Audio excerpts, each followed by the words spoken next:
Thanks for the introduction, Dwayne. I'd like to welcome you to the last day of AnacondaCon, and thank you for choosing to listen to my talk on the Anaconda Distribution Roadmap this morning, especially after the big party last night. So who am I? I'm currently the Senior Product Manager for the Anaconda Distribution here at Anaconda Inc. I joined Continuum Analytics, now Anaconda, in 2012, so that was the first year we started. As you can imagine, in the last 5.5 years, I've done a little bit of everything, as happens in a startup. But the one area I've always been involved in is the release of Anaconda since 1.0. It's been a real privilege to be a part of the small, super talented team that works on what we now call the Anaconda Distribution and see it grow from no users to 6 million users. I mean, being up here and looking out on you, it's really amazing. Prior to that, I was a combination of data analysis and data scientist at IBM. Granted, my title then was not neither of those. I was a functional characterization engineer and a product engineer for processors that went into Microsoft Xbox, Nintendo Wii, IBM Power Servers. But what I was doing was mostly a combination of data analysis and data science. But I was using SAS, so, you know. And before that, I graduated from Cornell with a degree in electrical and computer engineering. At my time during Cornell, I also participated in the co-op program, and I had an opportunity to work at a small startup there called FitLinks that put sensors on fitness equipment and enabled people to track their workout data. So you can kind of see a theme. Well, enough about me. So before we dive into the roadmap for 2018, I want to take some time to define what is the Anaconda Distribution, as this has been evolving over the years. Currently, we define the Anaconda Distribution as having 6 parts. First, the Anaconda miniconda installers, both of which are free. Back in September 2012, the Anaconda installer was all of the Anaconda Distribution. The rest did not even exist yet. Second, we have Conda, that's open source. Third, conda-build, also open source. And then repo.anaconda.com, which many of you might remember or think of as repo.continuum.io, but we've now changed that, or the Anaconda repo, which is, free public packages. Anaconda Cloud, it has free public accounts. And Anaconda Navigator, which is free and available in the Anaconda installer, as well as you can get it using Conda install from the Anaconda repo. Now, let's dive a bit deeper into each of these parts. So, Anaconda and miniconda installers. Anaconda installers are what I think usually people think of when they think of the Anaconda Distribution. Anaconda has over 200 curated packages in one installer, including Conda, that is focused towards data science. We test these packages together to ensure compatibility. However, it is big. They vary in size a bit, but Anaconda, with the version 5.1 release we just put out in February for the Mac PKG installer, we are looking at almost 600 megabytes. So that's big. So we found many users, including ourselves, wanted a quicker way to get Conda, and thus we got miniconda. So that's a minimal way to bootstrap Conda onto a system. And it contains Python, Conda, and its dependencies. And, the most recent version of that, it's quite a bit smaller. It's more like 50 megabytes is the max size. So 50 megabytes versus 600, it's nice to have options. But with Anaconda, of course, you jump-started right into everything you generally need for your data. So it's nice to have both. So both Anaconda and miniconda are available for Mac OS, Linux, and Windows. For Linux, we have both x86 as well as Power now, fully supported. So as an aside, this means between 32 and 64-bit packages, we're building 14 installers for every miniconda or Anaconda release. So the key here is you can conda install more packages after you install Anaconda or miniconda. Which install you choose is mainly a matter of which packages you start with. Next, Conda. So while the Anaconda Distribution is the core of Anaconda, the core and heart of the Anaconda Distribution is Conda, the real power of the distribution, what makes it so powerful and solves so many pain points for users. Conda is a package and environment manager. It can be used with any programming language or even multi-language projects. And beyond that, it handles dependency management and makes it take what might have taken someone a week to install and just conda install whatever your package is, and you've got it. Speaking of environments, Conda handles environments natively. And Conda can pull packages from wherever you configure it to. By default, we point to repo.anaconda.com or Anaconda Repository, but you can also install for Anaconda Enterprise, Conda Forge, Anaconda Cloud, and more. And most importantly, Conda is open source. We encourage community contributions, not only logging issues, pull requests. There are many PRs that have been merged that have come in from the broader community that were not written by someone here at Anaconda. So if you're interested in getting involved in Conda development, please reach out to me or Kale, who's going to be doing a talk after mine. Now let's talk about conda-build. If Conda is the heart, conda-build is what makes the lifeblood, Conda packages. Conda-build enables anyone to build a Conda package. Here at Anaconda, we now use it to build all the Conda packages we create. Like Conda, it can be used with any programming language or multi-languages. You can target a different platform for the package you are building from than the system you are building on too. So we added cross-compilation, I guess a little over a year ago. From a very high level, you pass in a Conda recipe and source and a Conda build. It goes through a build and test phase, and you get a Conda package. I mean, pretty simple. I mean, granted, behind the scenes, it's much, much more complex, but for most users, it really can be that simple. So Michael Sarahan, the lead developer of Conda Build, he presented a great tutorial this week, but he's the expert on there. So if you have questions, please seek him out. And as with Conda, Conda Build is open source, and we love outside contributors. So if you're interested in contributing, please reach out to myself, or Michael. Now, on to the Anaconda Repository, which is currently available at repo.anaconda.com or repo.continuum.io. The Anaconda Repository holds the packages that are the heartblood of the Anaconda distribution. We maintain over 1,500 professionally built packages, and though Anaconda is most well known as a Python distribution, it also includes Microsoft R Open and R packages. The team is continually updating existing Conda packages and new versions, as well as adding new packages. In the last couple of weeks, there's been over 180 package updates. We actually have an RSS feed, if you weren't aware, so you can check that to kind of see what's the latest updates in the repository. Now, as I mentioned, we use Conda Build to build all the Anaconda packages now. The Conda recipes for these are freely available. You can see here the GitHub repo where they're all sitting, so if you want to see how we're actually building them. And many of them you'll find are actually forked from Conda Forge. We've actually been working really hard to work even more closely with the community and cross-pollinate and both improve the packages as much as possible. And if you haven't heard of Conda Forge, it's a community-led collection of recipes, build infrastructure, and distribution for the Conda package manager. We are very excited to be working with them and really helping and using the greater community to make even better Conda packages for our ecosystem. Now, before I move on, I want to highlight one thing that I want everyone, if you hadn't heard, that we added the main channel last fall. So if you use the public repos, if you do a Conda info and you see the main channel listed, you'll have the latest packages. And you need generally at least Conda 4.3.27 to get that. But please use the latest Conda. But if you don't want to, at least 4.3.27, or you'll need to actually add it manually to get the latest packages, because that is where we are now putting all the latest packages. So next, Anaconda Cloud. What Anaconda Repository is the default repository for serving up packages built by Anaconda. Anyone can upload packages, environments, and notebooks to Anaconda Cloud. And though to upload things, you'll need an account. To have someone actually, install your package, all they need to do is do the conda install -c flag, and they'll get them. So it's a great option. So there's also a paid account where you can upload private packages, but the majority of our users and the majority of the packages out there are public. We also mirror the Anaconda repository to the Anaconda channel on Anaconda Cloud, and the kind of nice side effect of that is you can actually use the UI to kind of look at the packages a little bit more and see which platforms and versions are available. Some of the more popular organizations include Conda Forge, which I mentioned before, BioConda, Intel, and many others. And there's many package authors that recommend their users install their package from a particular packages Anaconda channel, which is really always exciting to see. And finally, Anaconda Navigator. It's the desktop portal to data science.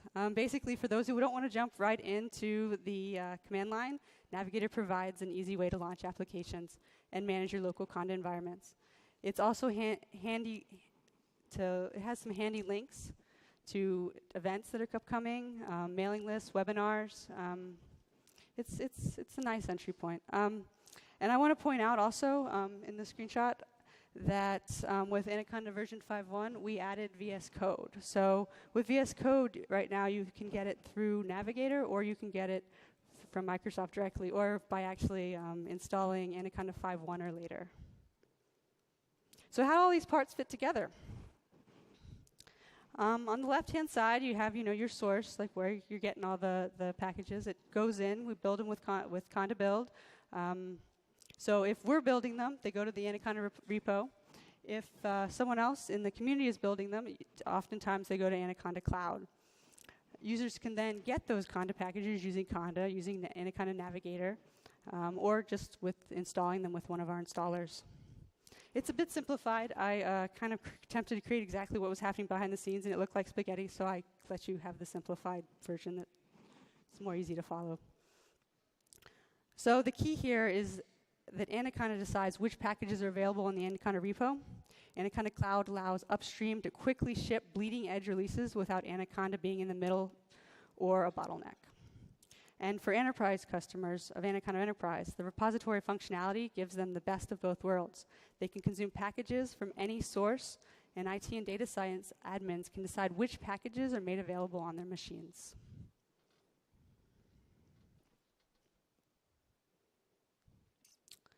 Now, for the content you actually came to this talk to hear, Anaconda Distribution Roadmap. The following roadmap is being shared for informational and discussion purposes only, and is subject to change for any or no reason. It should not be relied upon or construed as a binding commitment, and Anaconda makes no guarantees of any kind regarding this. However, in other words, this is where we are today. This is what we're planning to do this year at this point. But new information comes in from the ecosystem, or our users, or customers, or even the Anaconda survey that you heard mentioned earlier. And that could change our course, but this is what we're looking at now. So here's the overview. There's a lot of information on this slide, so I'm not going to cover it all here. I'm going to dig in but I am going to cover the top, where the Anaconda installers. So in mid-February, we released Anaconda Installer 5.1. The main update, or the main feature there, was Microsoft Visual Studio Code. Of course, it also has all the package updates and bug fixes that we typically do. Our next planned release is towards the end of May. It's the version 5.2 is what we're looking at. It's predominantly package updates. And then 5.3 we're looking at right now in mid to late September. Once again, package updates, any little bug fixes that we feel like we can fit in. But we're also looking at adding a Yum apt-get system installers for Linux. So that's exciting. But the thing to keep in mind with those is, even though you'll be another installer you can install it with, then package updates are still handled with Conda. So it's just another way to get Conda on a machine.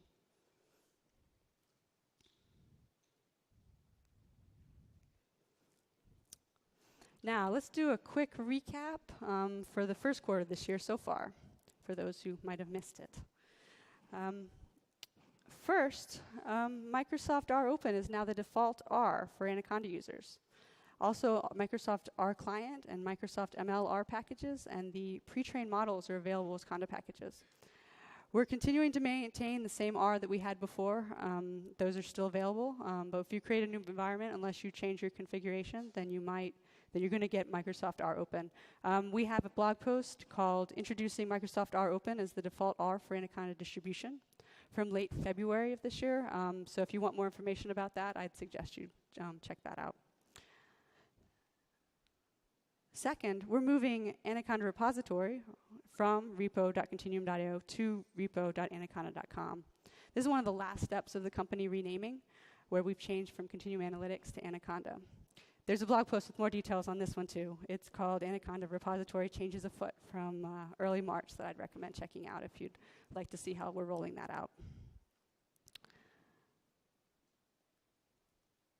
Third, We've been working with Intel quite a bit, and we've got an MKL-optimized TensorFlow out, as well as additional MKL optimizations for NumPy. So that's actually very, very exciting too. And we actually have a blog post, more recent one from the end of March that I'd suggest you look at. It's called Improved Security Performance in Anaconda Distribution 5. And there's some performance numbers in there, and it's exciting. So if you haven't seen that, check that one out. And also be on the lookout for another blog post, hopefully coming soon on TensorFlow. So another side is for an Anaconda Navigator version 1.8.1, we dropped the project tab. We were seeing from users that there was a lot of confusion and it was alpha. But if you use it, you might not want to update your Anaconda Navigator to 1.81 or newer. So that we did drop that. And finally, we switched the minimum version of macOS from 10.9 to 10.10.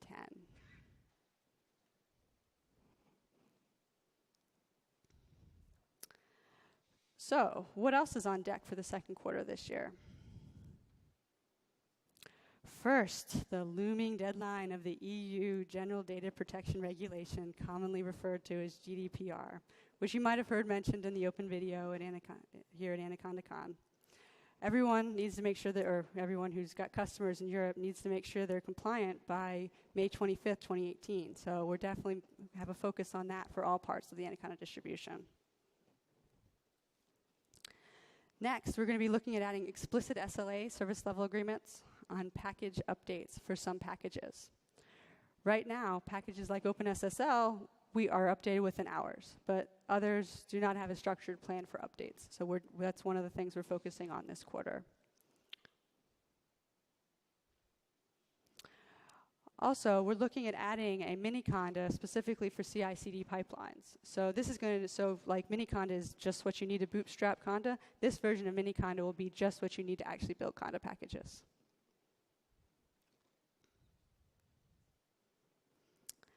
And then this last one, this is probably the biggest effort this quarter. So conda install PyPl packages.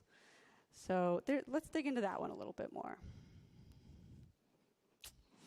So this, you might have run into this. You might have felt this way sometimes about conda and pip right now.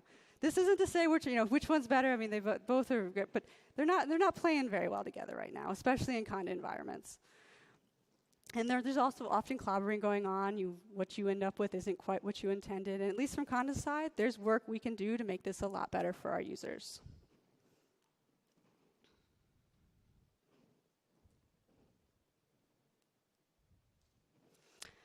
So what do I mean?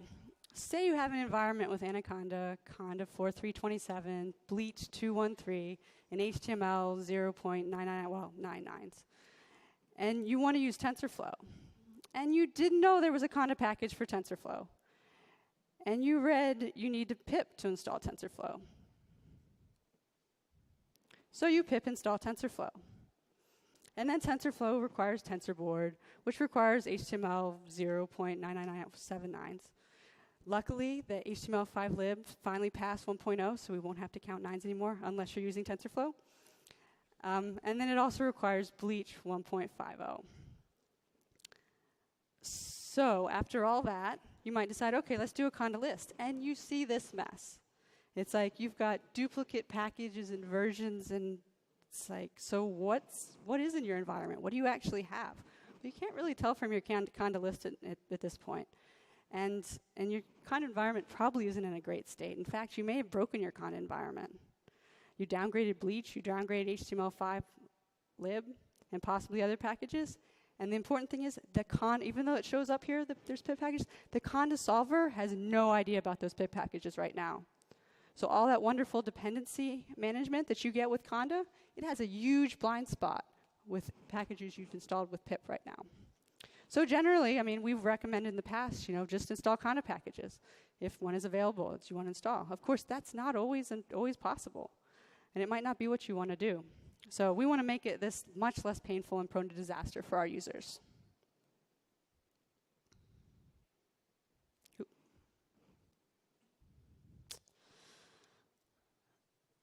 So our first goal here is better conda-pip interactions. The solver for conda will become pip aware. So it's not going to try to install a package that pip has already installed. It will also correctly handle when pip installs a package alongside an existing conda package. And we'll also have an option to replace an installed pip package with a conda package.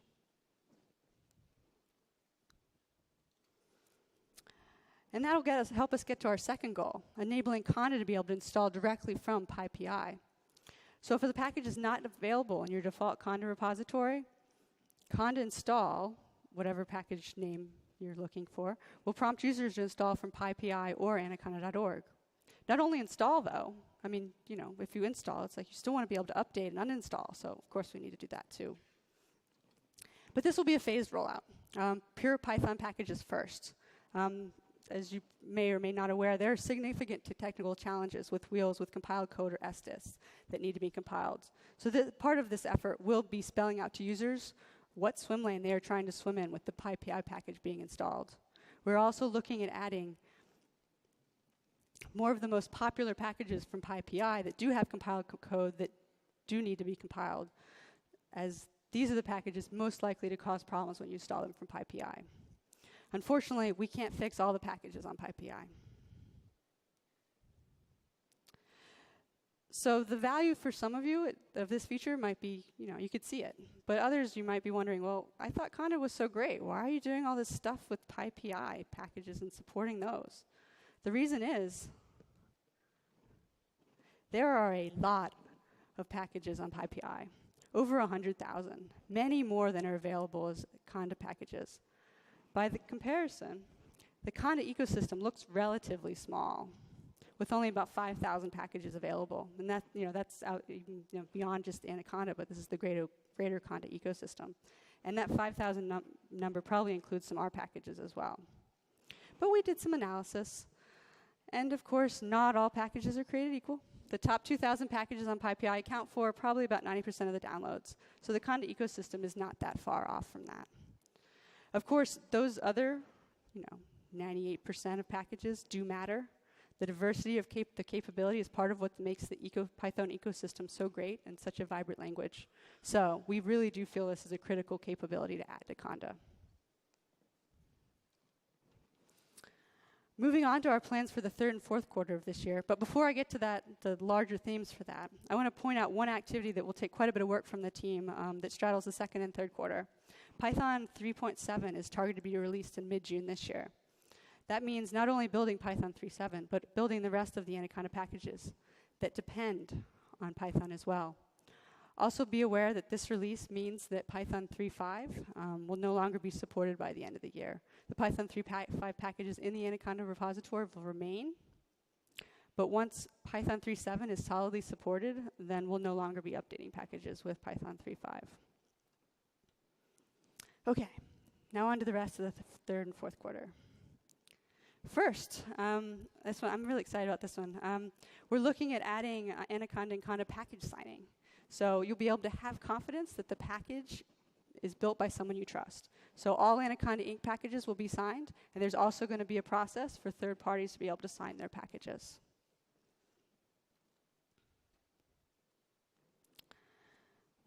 Second, we're looking to spend quite a bit more time on conda environments to simplify and improve them. We want to incorporate some of the key pieces of Anaconda project back into conda, and there's many, many open issues and bugs, and we're going to be doing a kind of a focused sprint to get those in much better shape. And lastly, we're going to finally get to PowerShell support for conda. This is something that that users have been asking and the community's been asking for a long time, and we're making it a priority this year.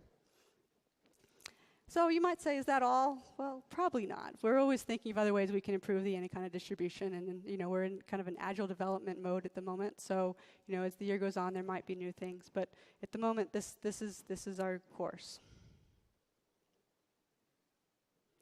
So let's take another look at the Anaconda distribution roadmap overview. There's still quite a bit of work to do this year, but I'm very confident that the talented distribution team is up for the task.